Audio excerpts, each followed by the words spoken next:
Good morning बच्चों, welcome to online biology class. Last lecture में हमने बीजांड की संरचना को देखा, यानी स्ट्रक्चर ऑफ ओव्यूल देखा। उससे संबंधित सभी भागों को अच्छे से भलीभांति समझा। इस लेक्चर में हम पुष्पीय पौधों में कितने प्रकार के बीजांड पाए जाते हैं उसको सचित्र अध्ययन करेंगे। ठीक है, चलिए शुरू करते हैं। तो जैसे कि हम जानते हैं कि पुष्प में जो मादा जनन अंग है उसे हम अंडक, कार्पल या स्त्री केसर के नाम से जानते हैं। ठीक है, तो अगर एक का डायग्राम मैं बनाऊं तो ये ऐसा दिखेगा आपको। ये आपका अंडाशय हो गया, वर्तिका और ये वर्तिकाग्र। ठीक है, तो अब बीजांड की स्थिति देखें। बीजांड कहाँ पाया जाएगा? तो ये अंडाशय में, अंडाशय की दीवार से लगा हुआ इस प्रकार से दिखेगा। ठीक है, बीजांड की अगर हम संख्या देखें तो संख्या 1 से कई सारी हो सकती है अलग अलग पौधों में। आगे बढ़ते हैं। इसके अंदर गुरु बीजाणु से मादा युग्मकोद्भिद अथवा भ्रूणकोश का निर्माण होता है। यानी बीजांड के अंदर की बात हो रही है कि बीजांड के अंदर गुरु बीजाणु बनता है और तत्पश्चात इसके अंदर भ्रूणकोश अंत में बनता है। ठीक है, यहाँ पे फ्लो चार्ट डायग्राम बनाया हुआ है जिससे आप आसानी से समझ सके। तो आप देखिए, अंडाशय जो है, जो कि अगर हम इसके देखें कि गुणसूत्र, इसकी प्लॉइडी क्या है, तो ये 2n होगा, यानी द्विगुणित होगा। ठीक है, इसके बाद अंडाशय के भीतर बीजांड है, वो भी कैसा होगा? द्विगुणित होगा, 2n होगा। बीजांड के अंदर आगे चल के गुरु बीजाणु मात्र कोशिका बनेगी जो कि 2n होगी, यानी डिप्लॉयड। ठीक है, अब यहीं पे आपके होंगे गुरु बीजाणु मात्र कोशिका में आपके अर्धसूत्री विभाजन होंगे। ठीक है, क्योंकि हमें मादा युग्मक बनाना है, अंत में यहाँ तक पहुँचना है।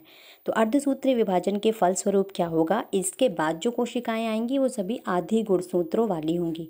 तो गुरु बीजाणु मात्र कोशिका से जो रचना बनेगी उसे हम गुरु बीजाणु कहेंगे। मैंने यहाँ पे लिख रखा है, इसकी प्लॉइडी गुणसूत्रों की संख्या आधी हो जाएगी, n। ठीक है, इसके बाद गुरु बीजाणु जो है वो आगे चल के भ्रूण कोश में विकसित होता है। यानी गुरु बीजाणु से क्या बनता है? भ्रूण कोश। और भ्रूण कोश में आपकी कई सारी कोशिकाएं बनती हैं, जिसमें से एक आपका मादा युग्मक होता है जिसे हम अंड कोशिका कहते हैं। ठीक है, ये पूरी प्रक्रिया हम विस्तार से अगले लेक्चर में पढ़ेंगे। आगे बढ़ते हैं। अब हम प्रकार को स्टार्ट करते हैं, यानी पुष्पीय पौधे में बीजांड कितने प्रकार के होते हैं। तो हम बीजांड वृंत, निभाग और बीजांड द्वार, इनकी स्थिति आपस में कैसे हैं, कैसे ये सहसंबंधित हैं आपस में, किस प्रकार से हैं, कहाँ स्थित हैं, इस आधार पर बीजांड को हम निम्नलिखित प्रकार से डिवाइड करते हैं। ठीक है, तो पहला देखते हैं। पहला टाइप आपका आता है रिजु या ऑर्थोट्रोपस प्रकार का बीजांड। ठीक है, इंग्लिश में भी सेम नाम है। ये सबसे सिंपलेस्ट टाइप है बीजांड का। ठीक है, सबसे सिंपलेस्ट में क्या होगा? आप अगर ऐसे अंडाशय की संरचना बना रहे हैं तो ये रचना जो है बिल्कुल सीधी लगी होगी। इसे देखिए आप, ये ऐसी लगी होगी। ठीक है, तो ये जो आपका बीजांड वृंत है ये यहाँ पे इसकी भित्ति से अटैच होगा। तो इसमें क्या क्या होंगे? इसमें आपकी ये बीजांड वृंत, ये आपका बीजांड द्वार और ये कैलिजा, या हम इसको निभाग बोलते हैं हिंदी में, ये तीनों क्या है? एक ही सीधी रेखा में स्थित होंगे। यानी ऑर्थोट्रोपस प्रकार के बीजांड में आपका बीजांड द्वार, ये इसके बाद निभाग और ये आपका बीजांड वृंत, तीनों एक सीधी रेखा में स्थित होते हैं। ठीक है, अब एग्जाम्पल देख लेते हैं कि ये किन पौधों में मिलता है। तो पॉलीगोनम, र्यूमैक्स, पाइपर और पान, इन सभी पौधे में ऑर्थोट्रोपस प्रकार का बीजांड देखने को मिलेगा। उसकी संरचना ऐसी दिखेगी। और अनावृत बीजी, यानी आपके ऐसे पौधे जिनमें बीज तो बनता है लेकिन फल नहीं बनता है, उन सभी पौधों में ऑर्थोट्रोपस प्रकार के आपके बीजांड मिलते हैं। अनावृत्ति बीजम जैसे पाइनस और साइकस का पौधा हम पढ़ते हैं। नेक्स्ट टाइप शुरू करते हैं। ये थोड़ा मिस्टेक है, प्रदीप नहीं है, ये प्रतीक है। ठीक है, प्रतीक या एनाट्रोपस प्रकार का आपका ओव्यूल कैसा होगा? तो आपने पहला टाइप पढ़ा, वो उसका जस्ट उल्टा, यानी वो नीचे की ओर आ जाए, इस प्रकार से लटक जाए या नीचा हो जाए, तो वो कैसा होगा? ऐसा दिखेगा। इसमें क्या क्या रचनाएं देखने को मिलेंगी? इसमें आपका ये बीजांड द्वार और यहाँ पे निभाग, कैलिजा या कैलिजा पढ़ते हैं, ये दोनों ही सीधी रेखा में होंगे। लेकिन यहाँ पे बीजांड वृंत जो है ये यहाँ पे सीधी रेखा में स्थित नहीं होगा। तो ठीक है, तो यहाँ पे आपको क्या रचनाएं दिखी, बीजांड द्वार और बीजांड वृंत जो हैं ये पास पास तो आ जाते हैं, यानी ये बीजांड द्वार है और बीजांड वृंत ये दोनों पास पास स्थित होते हैं, लेकिन सीधी रेखा में नहीं होते हैं। सीधी रेखा में कौन सी संरचनाएं होंगी, एक तो बीजांड द्वार और ये आपका निभाग, यही दोनों सीधी रेखा में होंगे और बीजांड वृंत के पास ये बीजांड द्वार स्थित हो जाता है। ठीक है, इस प्रकार का बीजांड जो है ये टमाटर, गुड़हल, कुकुरबिट, लौकी, कद्दू, खीरा, सूरजमुखी, मटर, सेम आदि में पाया जाता है। ठीक है, और ये सबसे कॉमन प्रकार का है, यानी सबसे ज़्यादा 82% पौधों में इसी प्रकार का बीजांड या इसी प्रकार की बीजांड की संरचना आपको देखने मिलेगी, जिसका सामान्यतः स्ट्रक्चर बना के समझाया जाता है वो इसी प्रकार का होता है। नेक्स्ट देखिए थर्ड टाइप, हेमीट्रोपस। हेमीट्रोपस में आपने फर्स्ट टाइप को याद कीजिए जो सबसे पहले बार आपको बताया, तो फर्स्ट टाइप में जो बिल्कुल सीधा होता है बीजांड, उसको मान लीजिए वो 90 डिग्री पे घूम जाए। ठीक है, तो 90 डिग्री पे अगर ऑर्थोट्रोपस सीधा बीजांड घूम जाए तो वो बिल्कुल इस तरह से दिखेगा। तो इस स्ट्रक्चर में आपको ये बीजांड द्वार दिख रहा है, ये निभाग वाला भाग दिख रहा है, ये दोनों कैसे होते हैं, ये दोनों एक सीधी क्षैतिज रेखा में स्थित होते हैं और ये बीजांड वृंत जो होता है ये इनके मध्य में समकोण बनाता हुआ जुड़ा होता है। समझ में आ रहा होगा कि बीजांड वृंत इनके मध्य में पाया जाता है और समकोण बनाता है इसके। ठीक है, और दो रचनाएं हैं जो सीधी क्षैतिज रेखा में होती हैं, वो ये रचनाएं हैं, एक क्या है निभाग और एक बीजांड द्वार। ठीक है, आप समझ गए होंगे कि बीजांड द्वार के ठीक अपोजिट यहाँ जो भाग होता है, ठीक है, तो इसे हम कैलिजा या हम निभाग कहते हैं।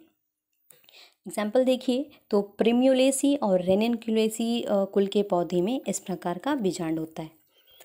नेक्स्ट संरचना देख लेते हैं, फोर्थ टाइप है आपका कैम्पाइलोट्रोपस ओव्यूल या बीजांड। ठीक है, इस डायग्राम को देखिए, इसमें क्या होता है बीजांड कुछ मुड़ जाता है, जिसके कारण क्या होता है ये बीजांड द्वार और ये आपका निभाग कैलिजा ये दोनों अब सीधी रेखा में नहीं स्थित होते हैं, यानी ये दोनों इसके बीजांड में कुछ वक्रता आ जाती है, मुड़ जाने के कारण बीजांड द्वार और निभाग दोनों सीधी रेखा में नहीं होते हैं और बीजांड द्वार ये बीजांड वृंत के कुछ निकट आ जाता है। ठीक है, समझ में आ गया होगा।